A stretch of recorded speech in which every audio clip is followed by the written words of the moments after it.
Good afternoon, dear students. Today we will continue the explanation of Act 3rd and Scene 2 and get ready with your copy and pen to note down some important information. Yesterday I had explained this part where Bassanio says that outer appearances are always deceptive. Here, when he says that there is no voice यानी कोई भी ऐसी बुराई नहीं है जिसमें बाहरी outward parts पर कोई वर्च्यू का मार्क ना हो. It means those things who are covered by decorative things और good things they may be hollow and bad if searched inside. And today we'll start from here. How many cowards whose hearts are all as false as stairs of sand? He says, how many cowards? There are so many cowards people. Cowards means timid, डरपोक. Whose hearts? जिनके दिल मतलब जिनके अंदर जो बहादुरी है, जो वीरता है और जो दिल है, it just like a stairs of sand, बिल्कुल रेत की सीढ़ियों की तरह. रेत की सीढ़ियों पर अगर आप पैर रखेंगे तो सब डिसॉल्व हो जाएंगी, सब डिस्ट्रॉय हो जाएंगी. And such people wear yet upon their chins the beards of Hercules and frowning Mars. He says, their hearts are like stairs of sand. यानी उनके दिल बिल्कुल रेत की तरह हैं, लेकिन अपनी चिन्स पर they wear the beards of Hercules and frowning Mars. Hercules, as I before told you, who was Hercules? Was a great warrior of Troy. And Mars. Who is Mars? Mars is the god of war. तो जो डरपोक लोग हैं वो अपनी चिन्स पर beards दाढ़ियाँ इतनी इतनी बड़ी रखते हैं जैसे हरक्यूलिस और फ्राउनिंग मार्स की थीं. यानी वीर योद्धाओं की दाढ़ियाँ अपने चेहरे पर सजा कर रखते हैं, लेकिन अंदर से देखा जाए तो बिल्कुल डरपोक निकलते हैं. यानी डरपोक लोग भी वीरता और बहादुरी का आडंबर ओढ़ कर रखते हैं. Who inward searched have livers white as milk. Who inward searched? If we search them from inside, then we'll find they have livers white as milk. तो उनके livers कैसे मिलेंगे? White, सफ़ेद. And what must be the color of livers of brave people? It must be red instead of white. It must be red if they are brave. And these assume but valor's excrement. These who? The coward people. The cowards assume, वो assume करते हैं valor's excrement. Valor's means bravery. bravery, बहादुरी, वीरता, उनके excrement को ओढ़ कर रखते हैं, उनको assume करते हैं. And what is excrement? The remaining part, मतलब उसकी जूठन को ओढ़ कर रखते हैं वो लोग. जो बची खुची चीज़ें हैं उसको ओढ़ कर रखते हैं. What is excrement? You must know in your science language. That is unuseful and the body excretes from inside. तो वो लोग बहादुरी को उस चीज़ को ओढ़ कर रखते हैं टू रेंडर देम रीडाउटेड. और इससे वो रेंडर होते हैं रीडाउट करने के लिए. कहने का मतलब खुद ही अपने आप में ऐसी चीज़ को ओढ़ कर रखते हैं कि लोग डाउट करने पर मजबूर हो जाते हैं. Look on beauty. So this part Bassanio has discussed about brave people and cowards. Means there are so many cowards people who behave like brave people, but in reality they are not as brave as they have the looks of Mars and Hercules. And now he talks about beauty. Look on beauty, and you shall see 'tis purchased by the weight, which therein works a miracle in nature, which make such wanton gambles with the wind. जो golden sneaky घुंघराले और सुनहरे बाल हैं, जो हवा के साथ साथ हवा के झोंकों के साथ लहराते हैं. गैम्बल्स मीन्स जंप करना, मतलब लहराना. Upon supposed fairness, upon supposed fairness यानी जो फेयरनेस है, जो बालों की फेयरनेस सुंदरता है, वो सपोज्ड है, रियल नहीं है. Because often known to be the dowry of a second hand. Dowry means the thing that we get from any other person, जो हम किसी दूसरे इंसान से लेते हैं. ऑफ अ सेकेंड हैंड मतलब जो बाल है वो किसी और के सिर के बाल होते हैं, और वो जो स्कल है, जिस स्कल पर वो बाल उगे होते हैं, उन्हें ब्रेड किया गया, उन बालों को निकाला गया उस स्कल से, इन द सेपल्कर यानी कब्रगाह से. मतलब लोग जिन बालों की तारीफ कर रहे हैं, they don't know about the reality about those hair. And here it is told that it must be the dowry of a second hand. ऐसा भी हो सकता है कि ये जो बाल लहरा रहे हैं, जो इतने गोल्डन और स्नेकी दिख रहे हैं, ये रियल नहीं है, बल्कि किसी ऐसे इंसान के हैं जो अब इंसान कब्र में भी चला गया और देखने वालों को कुछ नहीं पता. दस ऑर्नामेंट इज बट द गाइल श्योर. इसलिए ऑर्नामेंट जो है वो ज्वेलरी है, इट्स जस्ट लाइक अ गाइल श्योर मीन्स डिसेप्टिव. डिसेप्टिव यानी छलावा, छलने वाले किनारे की तरह है. और वो किनारा किसका है? A most dangerous sea. So the ornament is just like a shore of a dangerous सी. एक बहुत बड़े खतरनाक समुद्र का एक किनारा है ornament. The beauteous scarf. Beauteous scarf means a very beautiful scarf और veil. Veiling an Indian beauty. Indian beauty means hair और not beautiful of black colour. Means कोई भी ब्लैक कलर की लड़की हो और वो अपने आप को कवर करके रखे ब्यूटीफुल स्कार्फ से, तो कोई भी उसकी रियलिटी नहीं जान पाएगा. इट मीन्स अंदर से वो इतनी ब्यूटीफुल नहीं है, बट ऊपर से अपने आप को एक ब्यूटीफुल स्कार्फ से कवर करने के बाद वो ब्यूटीफुल लगती है. In a word the seeming truth which cunning times put on to entrap the wisest. कहता है in a word, simple word में अगर बात करें तो ये एक ऐसी सच्चाई है, this the seeming truth which cunning times put on, जो कनिंग लोग टाइम टाइम के साथ अपने आप को पुट ऑन करते हैं, मतलब पहन के रखते हैं. टू इंट्रैप द वाइजेस्ट, बुद्धिमान लोगों को अपने जाल में फंसाने के लिए कुछ लोग ऐसा करते हैं. यानी जो चीज़ उनके पास नहीं है, if they are not beautiful, they pretend to be beautiful just only to entrap the wise people. Therefore, then, thou gaudy gold. And Bassanio says, therefore, इसलिए, gaudy gold means bright gold, hard food for Midas.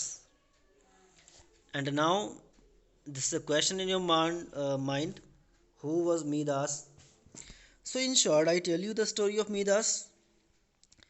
Midas was a king who was given a boon to touch anything and change it into gold. जिसको वरदान मिला था कि वो किसी भी चीज़ को छूकर सोना बना सकता है.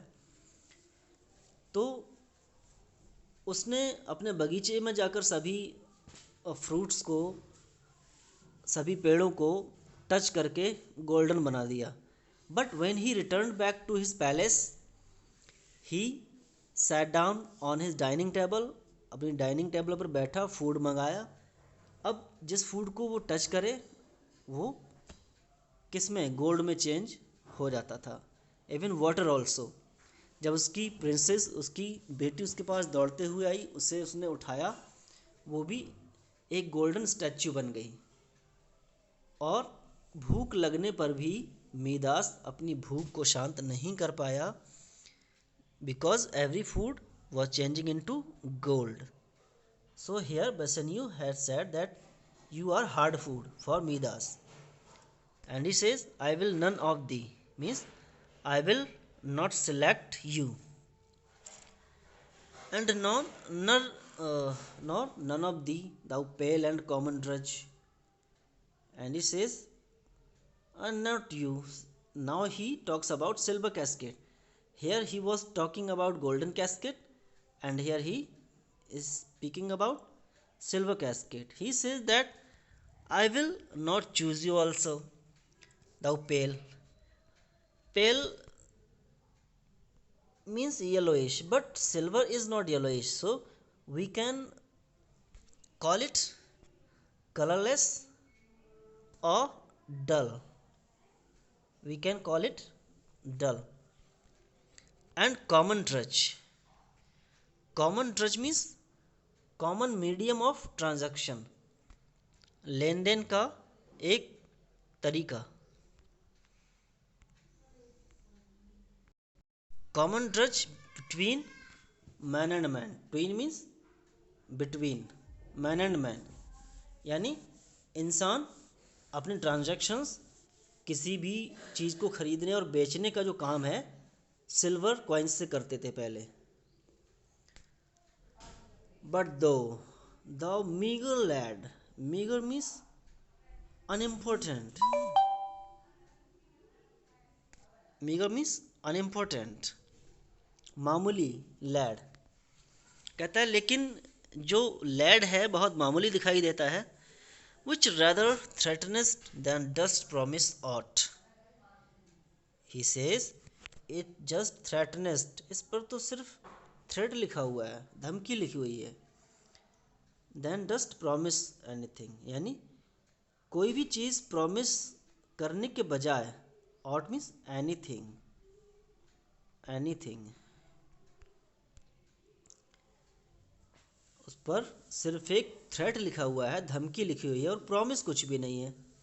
Because on golden casket there was a promise, whoever chooseth me shall get what many men desire. उस पर लिखा था कि जो मुझे चूज़ करेगा उसे क्या मिलेगा, जो बहुत से लोग डिज़ायर करते हैं. सिल्वर कैस्केट क्या लिखा हुआ था, whoever chooseth me shall get as much as he deserves. उस पर भी एक प्रॉमिस लिखा हुआ था, जो कोई मुझे चूज़ करेगा उसे उतना मिलेगा जितना वो काबिल है, जिस चीज़ की काबिल है उतना मिलेगा. बट लैड कैस्केट पर कोई प्रॉमिस नहीं था, सिर्फ एक धमकी थी, सिर्फ एक थ्रेट था. क्या था, whoever chooseth me must give and hazard all he hath, यानी जो कोई भी मुझे चूज़ करेगा वो अपना सब कुछ हैजर्ड करेगा, रिस्क पर लगाएगा. So he says which rather threatenest dost promise aught. Thy paleness moves me more than eloquence. And he says, तुम्हारी जो पेलनेस है यानी जो डल कलर है वो मुझे मूव करता है, यानी वो मुझे फोर्स करता है चूज करने के लिए. मोर देन एलोक्वेंस, यानी एलोक्वेंस क्या है, जो उस पर इंस्क्रिप्शन लिखा हुआ था, दैट इज एलोक्वेंस. यानी इंस्क्रिप्शन के बजाय उसका कलर उसे ज़्यादा अट्रैक्ट कर रहा था. And here choose I, joy be the consequence. And he says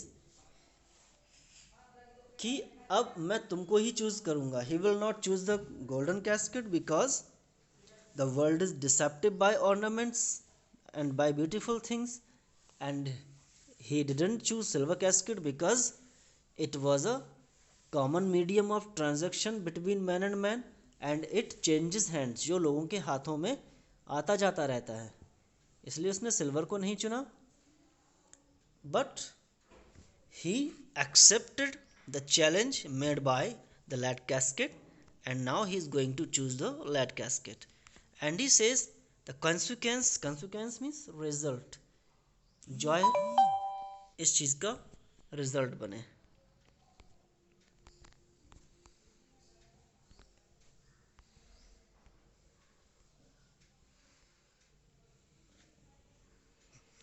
And now Portia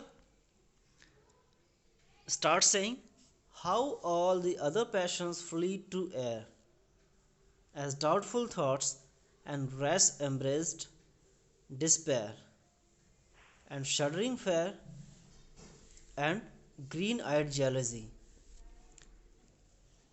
कहती है कि जिस तरह अदर पैशंस होते हैं, जो दूसरी पैशंस होती हैं, लोगों की उमंगें, जो मन की इच्छाएं होती हैं, वो हवा में उड़नछू हो जाती हैं, उड़ जाती हैं। जिस तरह doubtful thoughts rash embrace despair, यानी जो निराशा होती है वो उड़ जाती है हवा में, वो गायब हो जाती है। And shuddering fear and green eyed jealousy, jealousy means ईर्ष्या, नफरत। शडरिंग फेयर मतलब डर। तो जिस तरह दूसरी सारी पैशंस भाग जाती हैं, उसी तरह पोर्शिया के डाउटफुल थॉट्स, उसकी डिस्पेयर, उसका फियर, उसकी जेलसी, सभी चीज़ें गायब हो जाती हैं। Because now she has come to know that Bassanio is going to choose the right casket, क्योंकि उसे पता चल गया है कि बेसेनियो सही कैस्केट को चूज़ करने जा रहा है। तो उसकी दूसरी सभी जो पैशंस हैं, जो उसकी फीलिंग्स हैं, वो गायब हो जाती हैं। Now she is so happy, Portia is so happy that वो अपने आप में फूल ही नहीं समा रही है। She is out of happiness and she says, O love be moderate, allay thy ecstasy. कहती है लव बी मॉडरेट, यानी थोड़ा मॉडरेट बनो, इतनी ज़्यादा खुशी बर्दाश्त नहीं होगी। अलेदाई एक्सटेसी, जो एक्सटेसी है, एक्सटेसी मीन्स एक्सट्रीम हैप्पीनेस, यानी ये जो इतनी ज़्यादा खुशी है उसको थोड़ा एले करो, थोड़ा कम करो। In measure rein the joy, and जो जॉय है उसे रेन करो, यानी कंट्रोल करो। Rein means control. कहती है जो जॉय है उसको कंट्रोल करो और थोड़ा कम मेज़र में रखो, क्योंकि ज़्यादा खुशी बर्दाश्त नहीं हो पाएगी। Scant this excess, scant means to remove, यानी बिल्कुल ख़त्म कर देना या हटा देना किस चीज़ को। एक्सेस मीन्स बहुत ज़्यादा चीज़, यानी इतनी खुशी है, इतनी हैप्पीनेस है और इतना एक्साइटमेंट है, इसको कम कर दो। जैसे लोग कहते हैं कहीं खुशी के मारे मर ही ना जाऊं, बस सेम कंडीशन इस समय पोर्शिया की है, क्योंकि उसे पता चल गया है कि वो बेसेनियो जो है लाइट कैस्केट को चूज़ करने जा रहा है, उससे वहाँ उसकी पिक्चर में लेगी रखी हुई। And now she will be able to marry Bassanio and her love also. And again she says I feel too much thy blessing, यानी बहुत ज़्यादा ब्लेसिंग्स मैं फील कर रही हूँ अपने आप में। मेक इट लेस, इस ब्लेसिंग को थोड़ा कम करो। फॉर फियर आई सरफीड, कहती कि ये ब्लेसिंग्स बहुत ज़्यादा हो रही हैं, खुशी बहुत ज़्यादा हो रही है, इसको थोड़ा लेस करो, क्योंकि मुझे डर लगता है कहीं मैं सरफीट ना कर दूं, कहीं मैं खो ना दूं इन सारी चीज़ों को।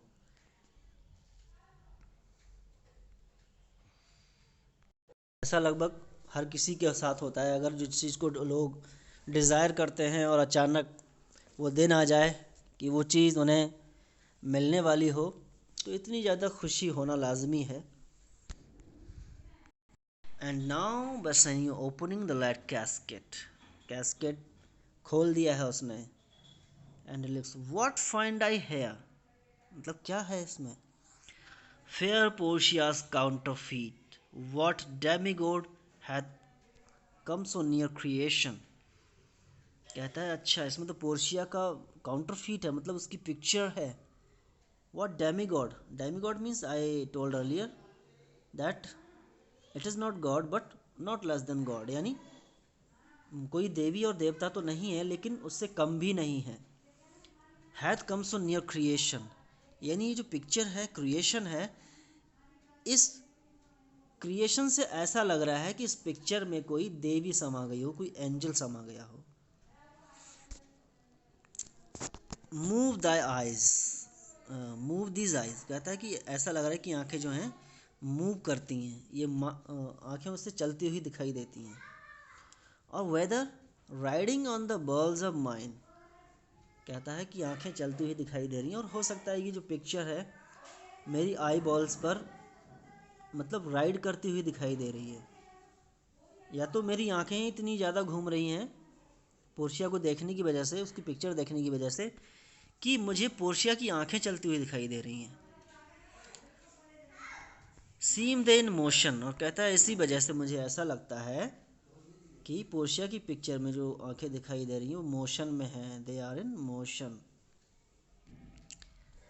Hair are severed lips parted with sugar breath, कहता है ये देखो ये हैं उसके severed lips, severed means parted, खुले हुए होंठ हैं, पार्टेड यानी अलग अलग हो गए हैं, शुगर ब्रीथ यानी उसकी मीठी मीठी सुगंध से, उसकी हवा से, जैसे हम मुंह को खोलते हैं तो लिप्स पार्ट हो जाते हैं, just like that.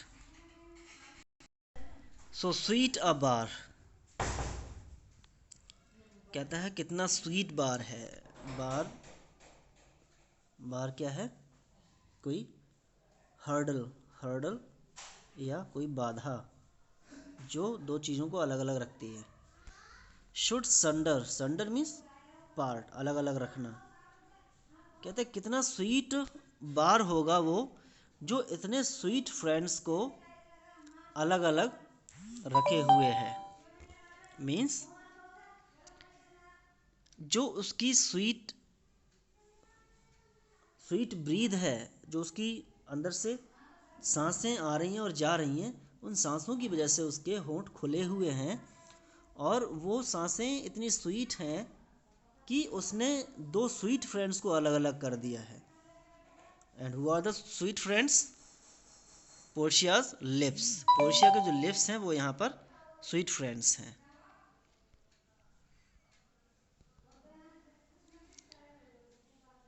Hair in her hairs, और कहता है कि उसके जो बाल हैं, the painter plays the spider and had woven a golden mesh, कहता है पेंटर ने इसके बालों को बिल्कुल मकड़ी के जाले की तरह बनाया है, उसको बुना है, लाइक अ गोल्डन मैश, एक सुनहरे जाल की तरह, जिसमें entrap the hearts of man faster than gnats and cobwebs।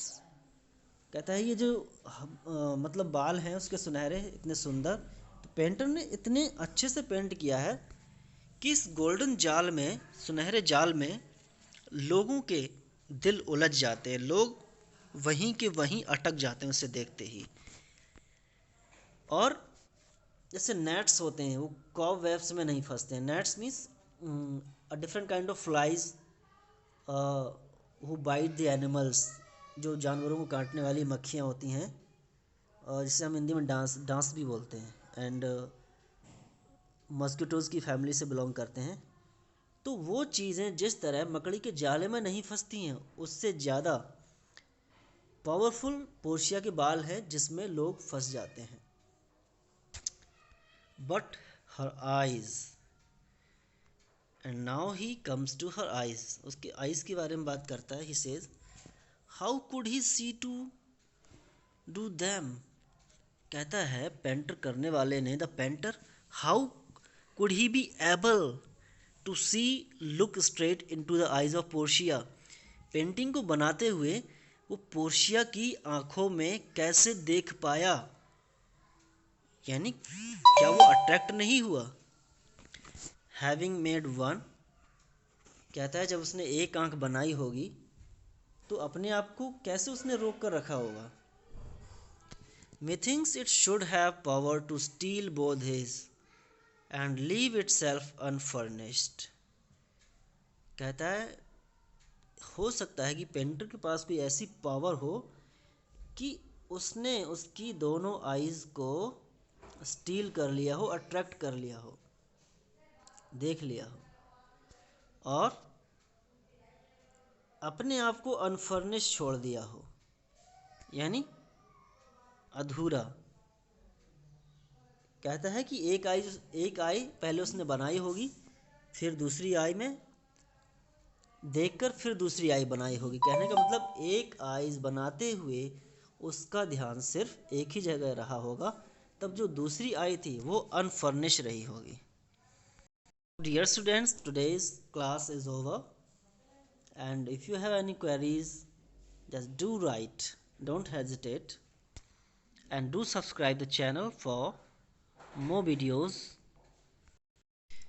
Dear students, if you subscribe the channel, it will appreciate me, and I will be creating some more important videos for you. Thanks. Like and share, subscribe my channel. Thanks and have a wonderful day.